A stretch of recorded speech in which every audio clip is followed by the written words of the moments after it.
As with others, I asked if they would be afraid to meet God. I'd be terrified. Would you be terrified to see him? I think so. Yes. We're all getting older, you know. Oh, I find I know that with the aches and pains. Yeah. Yeah. One of these days we're going to see him. Well, I hope so. Maybe he'll be very friendly. Depends what part of the Bible you read. You could be terribly terrified to meet God, depending on what part of the Bible you read. This is a Scottish gravedigger that we just listened to. He's also a Sunday school superintendent. One of many people that author and writer Graham Maxwell interviewed in his trip across Great Britain.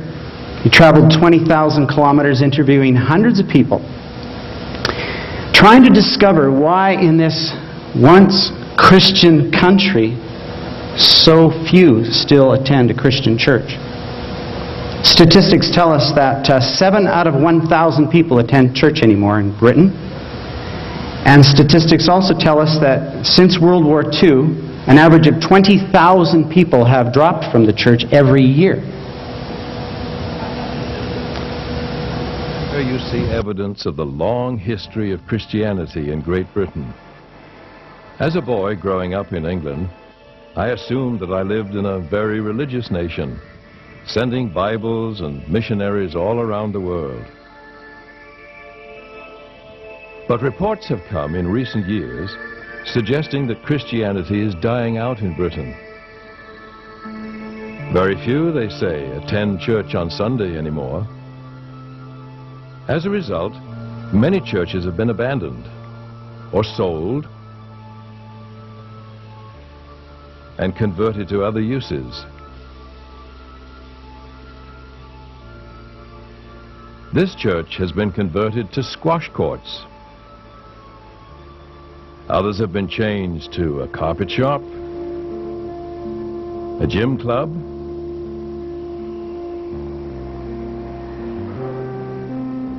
a furniture warehouse, a home improvement center,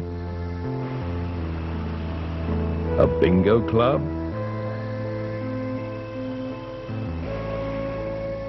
the Jabberwock restaurant,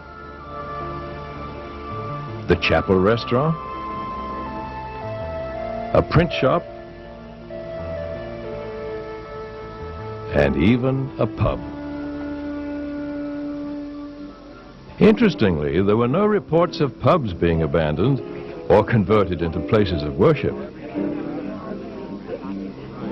We decided to go and see for ourselves if, as some pollsters had indicated, Britain was slowly lapsing into paganism.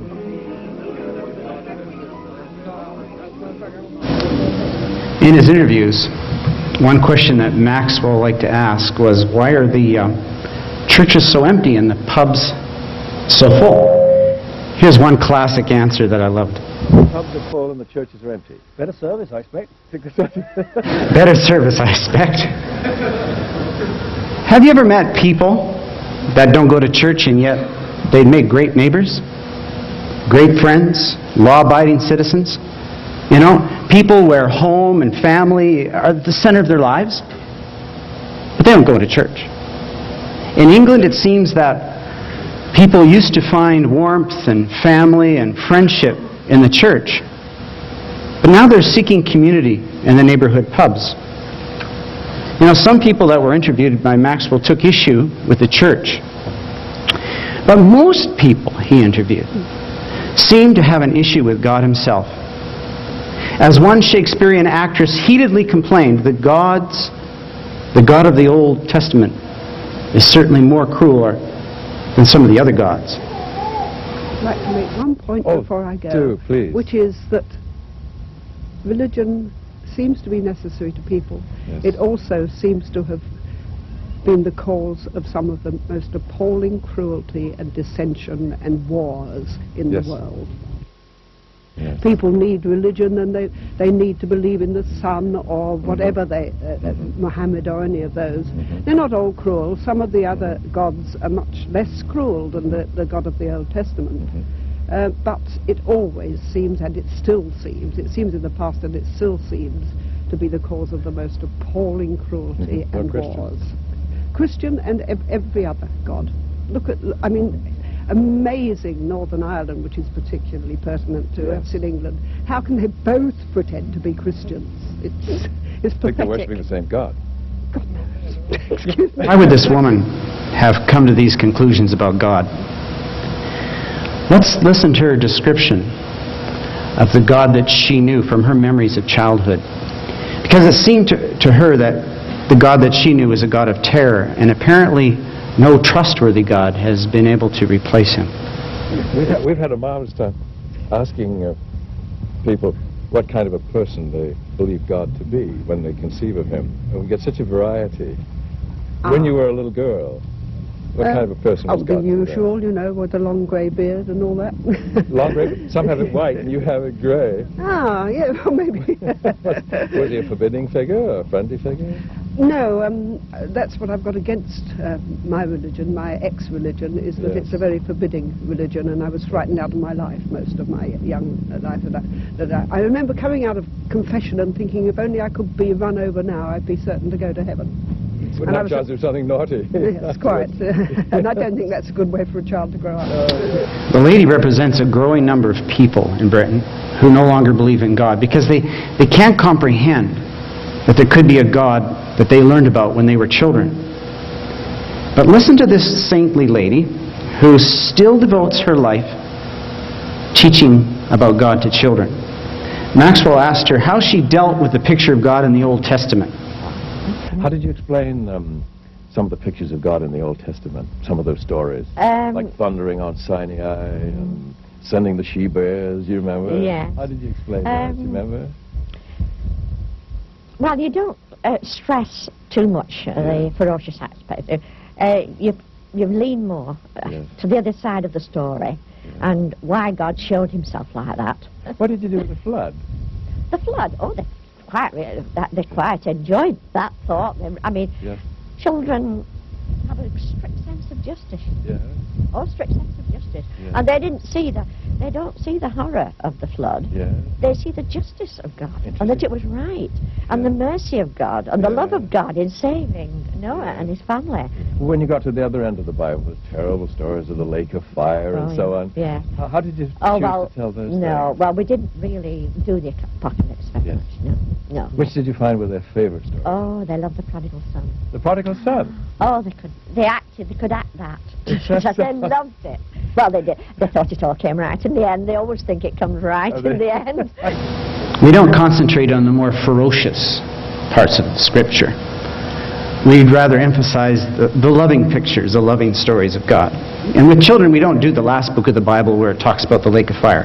The grave digger and the Sunday school teacher are not among those in Britain who've rejected Christianity.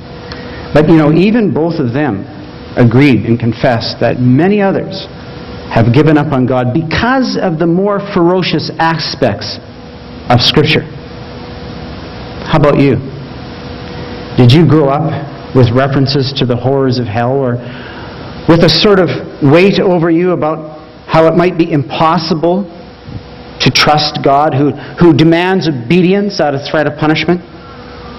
Almost everyone interviewed, people testified that they had been pressured into going to church by their mums and their grannies. And as these people grew older, they had unanswered questions about God, and that led to what they said was disillusionment. Disillusionment was a frequent term that people used in his interviews. Disillusionment with the Bible. Disillusionment with God. Disillusionment with the church. In a land that's done so much, historically, to spread Scripture worldwide, one shopkeeper said that he's doing well to sell 2 Bibles in a year in his bookshop. Listen to this confession of an ice cream vendor. People still filling the churches in England? Well, to be perfectly honest with you, I think you're talking to the wrong person, because I don't believe That's it. I don't believe in God, and I don't go to church. Yes. Well, now, in the old days, in Shakespeare's day, in this great town, you know, there's lots of Bible reading and Bible translating and church attendance. What's made the change, do you think? I don't know. I think the church down the bottom, that's pretty well filled, I think, with tourists and... Oh, there is one that is. I see. But I don't think the others are very much these days. What's happened, do you think? Well, I don't know. I think everybody's a little bit disillusioned, aren't they? We've heard that such word. a lot of wickedness in the world today, and Yeah. I think that's what's done it. well, I think so personally. You know, I feel that if there was a God, things would be a little bit different. Yeah. So, you know, what's he doing if there is? You know, why aren't most of the trouble in the world seems to be caused by religions, as far as I can see. It seems to be one religion sort of against another one all the time. I mean, and an island not too far from here. There's some of that going on. Absolutely, all this sort of thing. Yeah, why? You know, even as you hear individuals talk about their disillusionment, their unbelief in God, between the lines you can hear this wistful wishing that and longing that they wish they could believe that there was a God who was really loving and a God they could trust. A God whose actions made good sense. If there really was a God, most everyone claimed, he'd have to be a loving God. And I'm very embryonic with regards to all of this. I don't actually know whether I believe that a God exists yet. As I said before, if he does, I would like to have a relationship. Turn the other way around. What kind of a person would God have to be before you could admire him enough to even maybe worship him? What would be some minimum requirements of a God you could admire? Oh, well, a loving God. Yes. I think that'd be number one. Maxwell interviewed a bartender. Didn't seem to have a problem with believing in God if he was a loving God. And when he was a child, he confessed that he had a loving friendship with God, but his present decision to avoid church and to go away from God seemed to arise out of the inconsistency that he felt. Inconsistencies in beliefs held by Christians. That there was both a loving God and a place called hell. Like him back then when you were a child? Yes, we had a very nice and natural relationship. You did? Yes. Did you talk to him?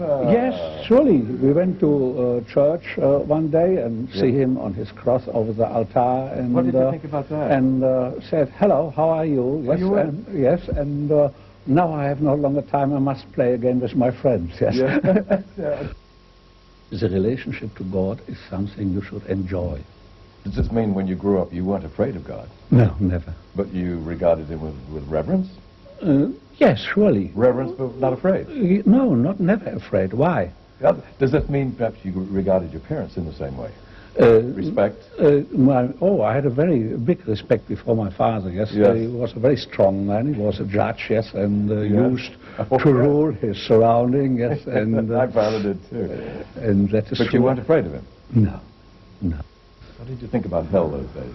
Oh, I find it a funny idea to shock people, yes, and to bring them on the other way. Do you think it works for a beginning? I think the fire there will be not too hot, yes. And, they themselves wouldn't like it, and I really think it is more or less a funny idea to try to punish people, yes. And when you believe in one or the other way on God, a hell couldn't exist at all. Yeah. Because God never would allow that anybody's going down. Yeah. Love me or I'll kill you. It just doesn't make sense. No. Look, that is absolutely would be wrong. Yeah. That would be wrong. Then the whole picture. However, find some who believed. And those that did believe seemed to be very consistent in describing the picture of God that they had. Like this Christian Shakespearean actor, for example. When I was about 18, I went to drama college. I started to have sort of questions about why I was alive and things. And my brother, my uncle, became a Christian at a Pentecostal church, and I actually read John's Gospel. That was the first book in the Bible? That I read, and it really affected me. And then I went through a period of questioning, and it got to a stage where I was invited to a meeting. It was by a man called Eric Dove, who was talking about a lecture entitled "Everything You've Wanted to Know About God But Were Afraid to Ask." Oh, yes. Yeah. And it was really about Jesus that really impressed me, and the whole thing about Jesus being God's self-revelation, that God is actually like Jesus. Oh, that's all through the Gospel of John. So I became a Christian when I was 18. That's 4 years this November the 11th. So God is a very real person to you? Well, yeah, really, because acting was the biggest thing in my life up until that point, and it sort of left me thirsty and dissatisfied, and I asked Christ into my life and made that commitment to him, and that sort of changed things for me quite radically. Made life more worth living to you? Well, yeah, it was a bit like living in black and white and then suddenly you're living in colour. Everything takes on a new meaning, like that tree, for instance. Like, it's not just a an accidental mass of chemicals that are assembled in a void in the universe.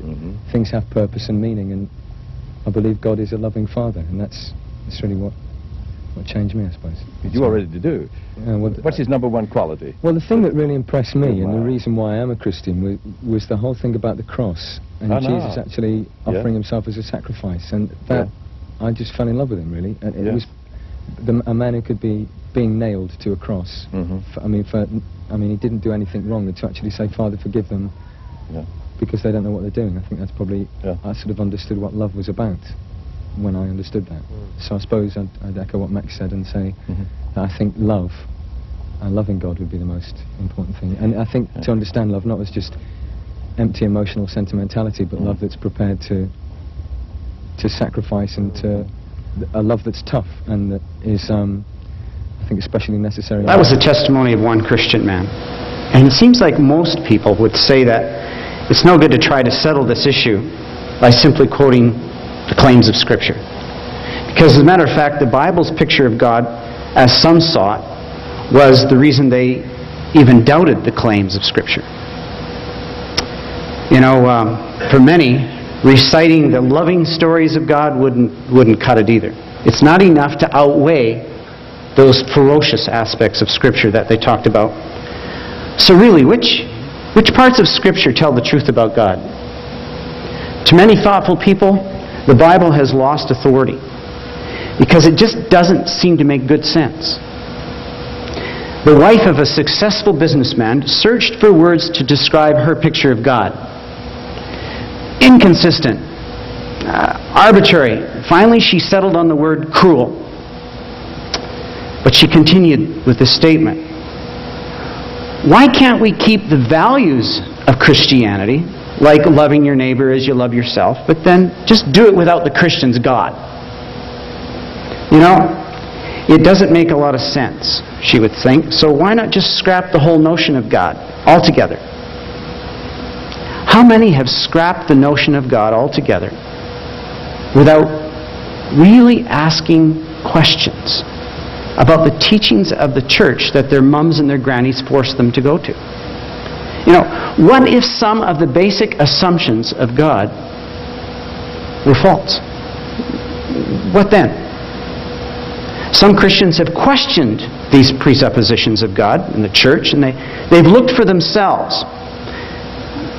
Like the actor that you just heard the testimony of. This is how this Christian actor responded to the accusations of that non-Christian female actor a minute ago who described God as being more cruel than some of the other gods. Well, I thought what she said was marvellous. You know, I mean, I agree with it entirely, but I think it's just really a matter of, I personally don't think religion means very much, but I'm talking about Jesus, really. He impresses me, and I think he actually said, if you love me, you'll obey my commands, and it's to love the Lord your God with all your heart, soul, mind and strength, and love your neighbour as yourself. And I think that's what it's about, not about going to church on Sunday. I mean, no, in the same gospel it says, if you've seen me, you've seen the Father. Yeah, exactly. Could you believe that the Father is just as loving as the Son? Well, absolutely. Well, that's what I believe God's like. I mean, I think Jesus is God's self-revelation, that God is like Jesus. Yes. Well, now, she grew up with a God, it would appear, who would say, either love and obey me. I did as well. I did as well. I mean, people just talk about, I mean, again, just about empty religious phraseology. I mean, they never made it personal. And that it wasn't until I was 18 that someone actually suggested that God loved me. Yes. And I think that's a terrible, that's a slight, really. What do you think if God would say, you either love me or I'll kill you? Love me or I'll burn you to death? I wouldn't does hell suggest that? Well, personally, I understand hell as being separate from God. I understand hell as loneliness and isolation from God. I think people have got a lot to cope with understanding the problem of suffering and pain. You know, if there's a God, why is there an Ethiopia and why are there wars? I think that's really the major dilemma. And they believe if there is a God, then he must be hopelessly cruel to allow all this suffering to go on. How do you answer that when they ask that to you? Well, that's a toughie, isn't it? It is a tough one. Well, I don't really believe that God is actually responsible for the way we mistreat ourselves. It's not really God's fault. I mean, it's our greed and it's our sin, and it seems to me that a lot of suffering that goes on is simply blaming God for our own gotcha. Queen Elizabeth herself confessed and pointed out that the people of England first fought and even died to gain religious freedom. And then after they got religious freedom, they turned around and used their freedom to turn away from God and to avoid church. Today, God, the Bible, and the church are simply irrelevant. Belonging to a bygone era of serfs and aristocracy. When freedom was only for the privileged few. And that privileged, powerful few would use their freedom to prey upon the superstitions of the poor and rob those people of their freedom. You know, what if we were to discover that freedom was the thing that God treasured most? What if we understood that Jesus died on the cross to give us freedom, even at the risk that we would use our freedom to turn against Him? You know, you can still drive by monuments in Britain that remind us that more than one branch of Christianity practiced cruel suppression. There's an inscription on this monument here that records that George Marsh, a Protestant clergyman, was burnt to death near this spot for the truth's sake under Catholic Queen Bloody Mary in 1555.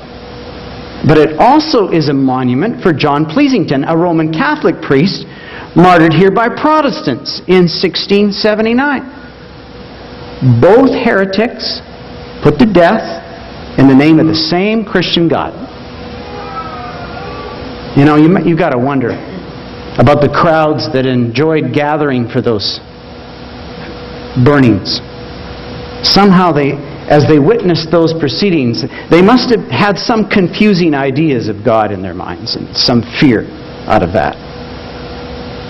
Even in more recent enlightened times, the minds of many people, in their minds, God and the Bible and the church are not seen as enhancing the dignity of freedom and individuality. Failing to make good sense out of Christianity, many have apparently found it easier to consider God and religion right alongside Stonehenge and the Tower of London and all those other cultural heritages of Great Britain. Something to be preserved and maybe even treasured, but certainly not part of the real modern world that we live in. Along his way, Maxwell interviewed a motorcycle gang. And interestingly enough, all the members of this gang had attended in their early years Christian schools. And yet they could barely remember one or two stories from the Bible. But interestingly enough, one of the gang members added that he would like to believe in God, but only if there was a loving God. And until we know that for sure, he wasn't ready to believe. One of the gang members said, we ought to at least be good to each other, because there is no real, in his London Cockney, there is no real L. L is people. People not being decent to one another, he said. That's what hell is. One Oxford librarian himself, a devout Christian, he observed this. One good thing that can be said about the decline of religion in Britain is that people are now more tolerant toward each other. Isn't that a sad commentary on Christianity? Let's listen to this member of the motorcycle gang talk about his view of God, if he really existed. Did you read the Bible at home when you were a child? No. Never? Did you? I've picked it up once or twice. You did? I've never read it all the way through, just bits of it. But you read quite a few bits? I've, one or two bits out of it, when I was a lad. Have you thought of another story beside the loaves and the fishes? Moses. Moses? What about Moses? What do you remember? In the reeds. Well, Moses in the bulrushes, the reeds there, the basket. So, well, now he went from Egypt over to Mount Sinai, and God thundered, and there was an earthquake. What did you think when you were a child about the God who makes so much noise on Mount Sinai? I can't remember that well. I can't remember the story. I can remember bits of it. I can remember what it was about, sort of thing. But Did God seem friendly when you were a boy? Yeah. Did you like him back then? Yeah. Why don't you think about him now, maybe? I don't know. You know, I've no need for him. You don't have a need for him now? That's what I did. I think, oh, I've got no need for him. I'm, you know, by myself sort of thing all the time. Yeah. I think maybe when you're as old as I am, you might start needing him again. I might need him sometime, yeah. Yeah. How about when you come to the end of your life, maybe? Will you wonder where you're going to go? Yeah. Yeah. Will you wonder? Yeah. What about you? Well, I hope to go to heaven. Oh, I kind of believe in that. You mean it really is a heaven place? and hell. I don't know if it's real, but I like to think that I'm going up rather than down. Rather than down? Yeah. What do you see down there besides the water and the loch? Oh. It's a real nasty place down there, I think. Yeah, a real odd time down there, whereas you go up there and it's really nice and paradise. Who runs things down there? The devil. The devil? Real hell, it's people. Yeah. People can be evil. There's Yeah. no real hell. You feel that way? No real one? No, I don't believe.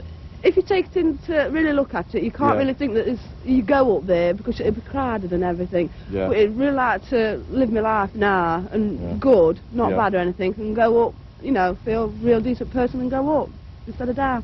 Well, let's imagine a long way in the future now, many, many years from now. Maybe you think maybe this is about the end of your life and you might meet God. What kind of a person do you expect to meet? Only the pictures that I've seen, you know, with a really big white beard, long white hair, and really nice face. But a nice face. Yeah, nice friendly face. It's kind. like pictures that I've seen. Yeah, you know, when you see him when you're little. Yes. And things like that. Is he on a throne or something? No, not really. Just, I don't know, never really thought about that. But the main thing is, how's that? He's one of the lads. Yeah. He's one of the lads. Yeah. If there were a God, I'm sure he'd be one of the lads. That's a friendly English expression for someone that you'd like to be with. Someone you can trust. Someone you would enjoy being around. I think there's a lot of truth to that statement. God is one of the lads. The motorbiker seemed as if he would welcome, as good news, the idea that God was one of the lads. A God that you could trust and love. You know, one thing for certain is there's a lot of widely held pictures of God that this guy could not entertain.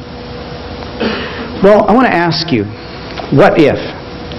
What if God was like the way this motorcycle gang member described him as one of the lads? What if? What if you could be 100% sure of that? Like the Christian Shakespearean actor was 100% sure. Would it make a difference in your belief system? Would it make a difference in your lifestyle? Would it make a difference in how you saw the church? I think it must be a great disappointment to God that so much of the world relate Him to the periods of history that were less civilized and less free. You know, how God must wish that more and more of us in this world would see Him the way His Son described Him in John 15:15, where Jesus said about the Father, He said, and about Himself, He said, I call you no longer my servants. I call you rather my friends. You know, what government would be more civilized? What society would be more free than one presided over it by a God like this that we read about in John 15:15? Next week and the following weeks, we're going to begin a study of Scripture and what Scripture really says about God. And we're going to learn about John 15:15 and how can we harmonize that with some of the more ferocious aspects of Scripture. Over the next few weeks, we want to make some sense out of some of these Bible stories. I invite you to join us as we go through this adventure. It was author Max Lucado that told this story in a couple of his books, actually. A story of a friend who went to Disney World.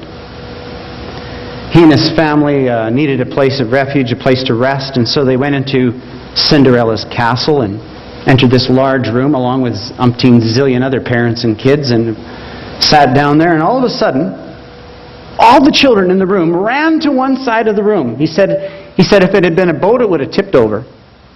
Cinderella had entered the room.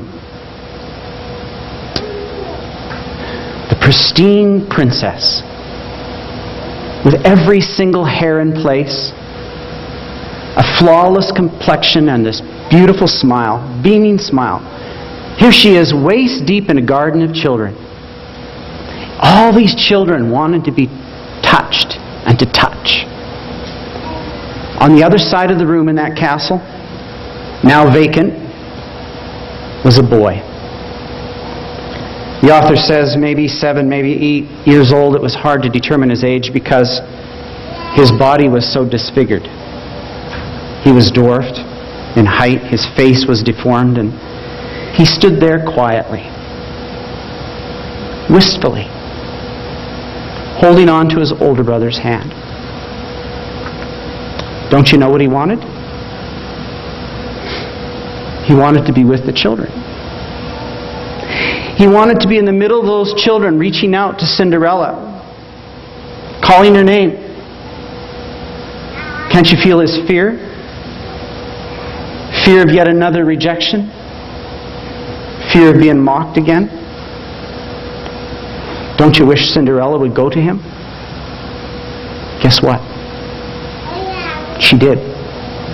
She noticed the little boy, and immediately she began walking in his direction, politely but firmly pushing her way through the crowd of children. She finally broke loose, and she quickly walked across the floor. She knelt at eye level, and she stunned the little boy and placed a kiss on his face. It reminds me of another royal figure, the Prince of Peace. Rather than a story of Disneyland's castle, this is a story about you and me. You know, but the love that Jesus shared did more than Cinderella. Cinderella gave only a kiss. When Cinderella left, she took her pristine beauty with her. The boy was still deformed. Jesus did more than that. Jesus took our disfigurement upon himself so he could put his beauty on us. That's what Jesus did. He took our suffering, Isaiah says. He took our suffering, he took our pain for us. He was wounded for the wrong that we did so we could be healed. Isaiah says we were healed by his wounds. Make no mistake, Jesus gave us more than a kiss on the face. Listen as Dale shares a song with us that attempts to describe the God that I and many people in this church have come to find out in a very real way. Yes. Do you like going to church? Yes. Does your daddy preach good sermons? Well, sometimes not. Oh, really? What's your favorite subject when your daddy preaches? What do you like him to talk about most? When Jesus died on the cross. When Jesus died on the cross? Why do you like that? I don't know. When you think about God, what kind of a person is he? A very special person. Would you be afraid to meet him? No. Why? Because he's the one that looks after us all the time. Daniel, would you like to see Jesus? Yes. Why? Because I love him.